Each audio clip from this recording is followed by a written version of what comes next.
Hey everybody, welcome back to WineupTV. I'm your host Wayne with Tim Schimmel. Hey, One hey. of my BFFs right here. When we come back, we're going to talk about the Lido Bay wines and how mysterious they are to try to find anybody who runs that company. When we come back, we're going to tell you all about these wines.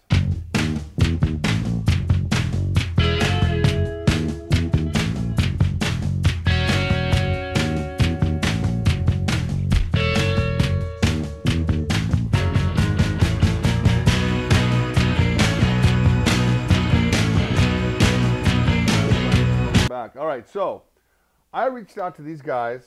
I think I saw their Facebook, and I thought, wow, what cool labels. I reached out. You couldn't find a contact number, couldn't find a name. It was just fill out this contact information, email somebody. And I think like a few days later, they emailed me back, and a week later, a box of samples came by. Thank you, 11 bottles of wine. So we're going to do a few shows. They have a few different series of wines. So they have the 7 C's, which we're going to be doing right now. And then they have the Bitch Tongues. And what else do they have? The Mercenary. The Mercenary stuff. They have the Booty line. I feel like I'm a kind of a treasure hunt because we're trying to get a hold of these people, really interested in a little more information. And from my perspective, I'd like to be selling these wines in Oregon. I mean, packaging's great. Love the bottles. Heavy. Love the wax. Heavy. I mean, yeah, they're classy. I mean, what are we shopping for? First thing, people are looking at the labels. Labels, baby. Good job. Yep. Good job on that. And Great of course, job on the labels. Pirates are not quite as cool as zombies, but they're kind of up They're there. up there because Yeah. they're elusive, because they hide their booty. That's and you have to start trying to dig it out somewhere. That's and, right. And sometimes it's harder to dig I'm not going down this road than other times. But Well, the cool thing is you know, getting all these things and going to their website, lidobaywine.com. and on Twitter. And it's on Twitter. At Lido Bay. At Lido Bay Wine. And, On Twitter. On Facebook as well, and there's some YouTube stuff out there that you can get. Really interesting, great These guys area. get the marketing though. Great They get area it. for some awesome wines. The 2 reds that we're going to try actually come from up north, from Calaveras Which County, is Sierra Foothills. Quite a ways away from Paso Robles. But great fruit. Yep. And great stories about Calaveras County, Mark Twain, bullfrog hunting, which I don't think pirates were really into. No, not Maybe yet. more of a bullfrog style. They didn't know. They would have killed Mark Twain. You know what? I'm thirsty. He would have been. Can we taste some He'll wine? taste wine. Also, 250 cases, like 5 barrels of each of these wines. So, not a lot of this wine is produced. All right, we live in Oregon, Portland, Oregon. So you know, this is the first one is the Pinot Gris 7 C's 2010. These guys got a lot of medals for a lot of different wines in the San Francisco wine competition. So that's always a good thing to fall back on. But this is Oregon. We are very, very well known for our Pinot Gris, Pinot Noir, and our Pinot Blancs up here. So let's, and this is all 100% stainless steel tank fermented. Sees no oak, unoaked. We didn't chill these down. We kind of It's on the cuff. We want to see what they are, and when wines are at normal room temperature, it really gives away flaws. This is actually a rich little Pinot Gris. Nice crispness, loads of fruit, golden fruit, but there's a richer quality. I wouldn't quite go to butterscotch, but there's some scotchy tones faintly. This had to be aged on the lees. It definitely has some Lee's contact on it. It has to, It's really because evident because it's a lot richer than a lot of Pinot Gris on the palate, which when it is chilled down, something like that will just show off beautifully. And so, Okay, their notes, crisp and dry. Our aromatic 7 C's 210 Pinot Gris knows how to get a party started. Frisky flavors of apricot, white peaches with aromas of wildflowers slip down the gullet with the greatness of ease. Great marketing, by the way. It is. It's 100% hand-picked, whole cluster pressed, and cold fermented in stainless steel tanks. So yeah, it's good job on the Gris. This retails a little higher than most. $22 a bottle retail. Oh, 22 on that. Okay, yeah, this is 22. But the prices, I think, on all their wines, the prices sell. This 22, I believe this is 26, 27. They're all in the mid to upper 20s. I like that Pinot Gris, and this is Pinot Gris country over here. Good Pinot Gris for sure, and what I get out of this, as opposed to Oregon Pinot Gris, you don't get as much acidity off the Santa Barbara. The Oregon Pinot Gris tend to have that little bit more acid backbone. It's still really crisp though, and not disappointed in any way. I think a great Pinot Gris. I wouldn't kick it off the table. Not at all. All right, Chardonnay. 20% new French oak. It is, dun, dun, dun, dun, dun, dun, dun. Grapes come from the famous Sierra Madre Vineyard. Famous. I love it down there.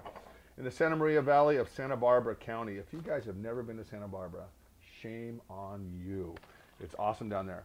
20% fermented and aged for 9 months in new oak. Going through ML.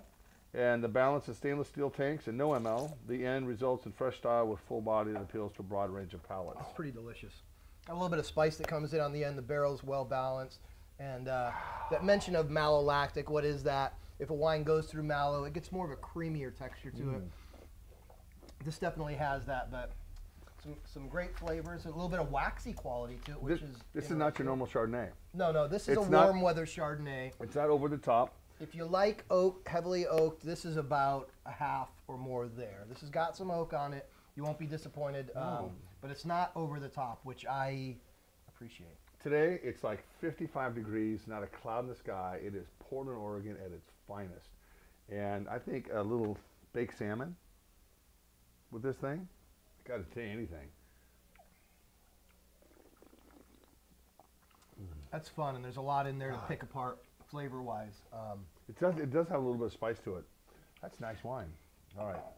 Very well made indeed. Let's wonder who their winemaker is. Again, no contact information.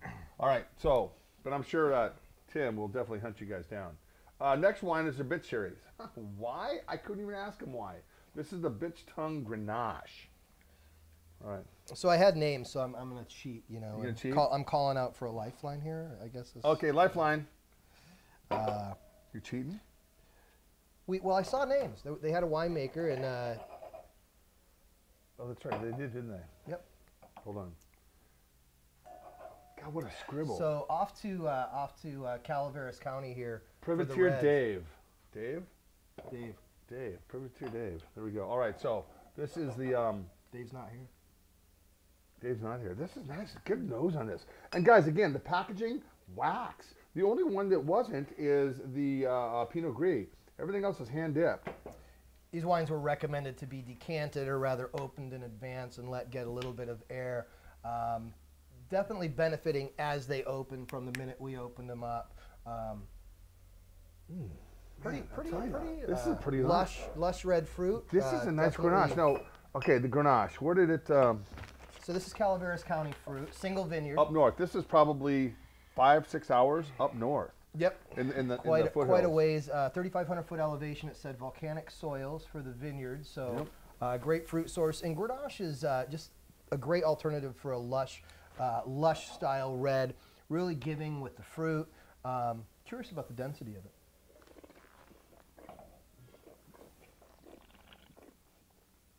I'll tell you.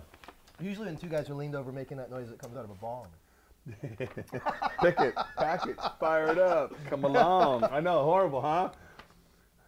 Good, no smoke. 20% barrel on this, just same as the Chardonnay, and really nice use of barrel. It comes in there at the end and gives it some nice caramel and nice base there. Well, what I like, it's 80 Grenache, so it's Grenache Central, 10 Tempranillo, 10 Mourvèdre. So you've got a couple of nice blending elements into it, to where it really riches and rounds it out quite a bit.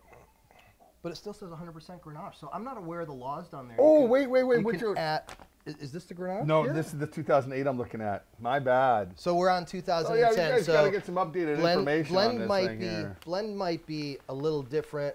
I'm curious how the laws in a lot of areas you can still blend a certain amount of other grapes or other vintages for that 25%. matter. As long as it says, if it says cab on the label, 25% could be other blending other grapes. flavors. And you know, a real winemaker is going to tell you the true art of winemaking does boil down to the blending of the wine. Really well made, very satisfying for a Grenache. I mean, a little more depth and a little more caramel candied fruit than I expected, which is it's good. I like it.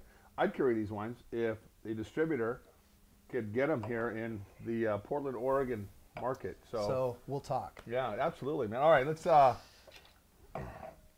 So yeah, go ahead. Good what is this here? So this is the Tempranillo. The This is the 2010. Same vineyard sourcings, Calaveras County. Same soil type. And we're going to assume this is also a blend with a little bit of Grenache and Mourvedre. The tech sheets we have are a little behind the times, but I'm sure that the consistency is probably similar. Yeah, okay. This says 80% temp, 10 Grenache, 10 good. Mourvedre. You know, I'll tell you, Washington State tries to make Tempranillo. Southern Oregon attempts to make really good Tempranillo. And they do. Some do. Some good. Some do a good job of it. This actually smells almost like a Spanish wine. Almost. It's nice. Good red fruit. Definitely smells like a Tempranillo for sure.